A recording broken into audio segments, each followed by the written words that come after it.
பலத்தை அம்பு கொண்டு அசங்கென்றால் அசங்குமோ? கம்பமற்ற பார்க்கடல் கலங்கென்றால் கலங்குமோ? இன்பமற்ற யோகியை இருளும் வந்து அணுகுமோ? செம்பொன்னம்பலத்துளே தெளிந்ததே சிவாயமே.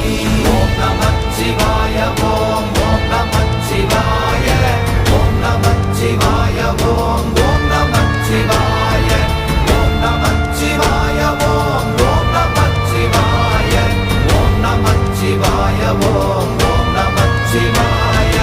அவ்வெனும் எழுத்தினால் அகண்டம் ஏழுமாகினாய், உவ்வெனும் எழுத்தினால் உருத்தரித்து நின்றனை, மவ்வெனும் எழுத்தினால் மயங்கினார்கள் வையகம். அவ்வும் உவ்வும் அவ்வுமாய் அமர்ந்ததே சிவாயமே. ஓம் நமச்சிவாய ஓம்